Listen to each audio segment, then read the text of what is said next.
Another quick episode here for Kite Consult, all things digital ATD with Kite.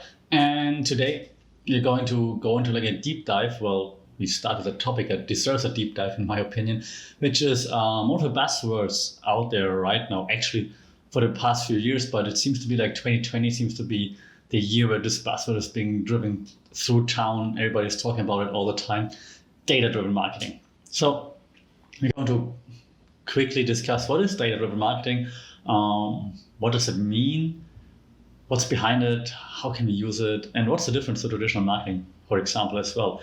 So if you listen to, if you look at what data-driven marketing means per definition, the definition says, and I just look at my slides here that I created for a seminar so I don't get it wrong. It says data-driven marketing, quite simply, is the approach of optimizing brand communication based on customer information. That's nice, right? Thank you. I phrased it myself.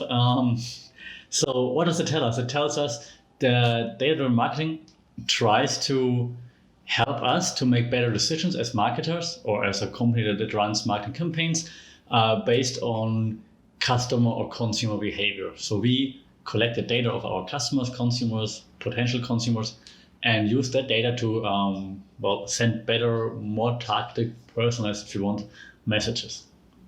So, but in order to understand how that actually works, maybe it also makes sense to compare it to traditional marketing in the beginning, right? So to see, hey, what's the actual difference to traditional marketing? What am I doing or what am I not doing right now? For example, if I have more of a traditional marketing approach there.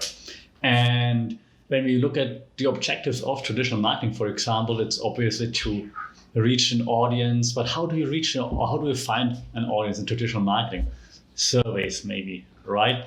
You try to understand consumer behavior after they got in touch with you, follow up, maybe in-person questionnaires, surveys, and so on.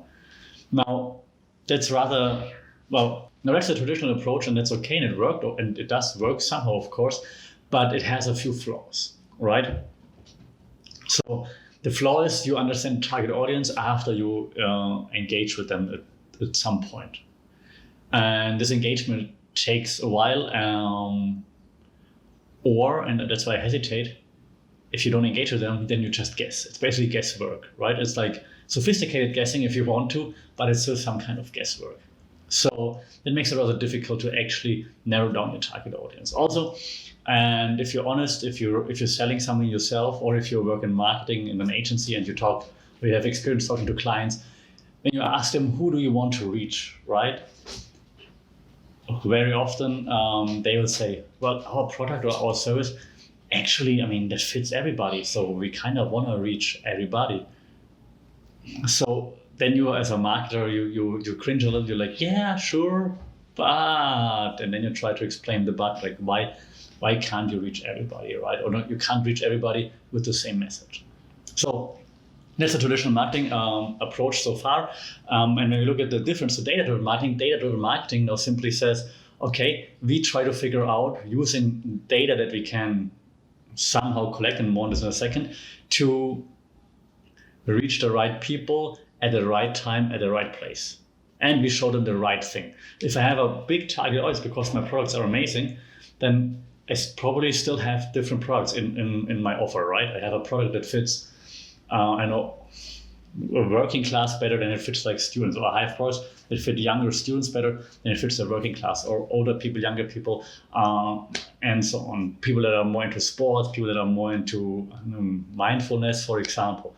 So I'm quite likely to have different products that deserve to have different messages in order to reach different audiences. And data-driven marketing is there to help us to see how can we reach those specific audiences at the right time, the right place, with the right offering. So basically, it also helps us to personalize the messages even further than we already had, or maybe we didn't even do this, then start with personalization. So what it helps us to personalize even further, it helps us to then also measure later on the success, of course, of our campaigns, and hopefully helps us to get new customers and figure out which target segments make the most sense. More on how we do this then in the next video.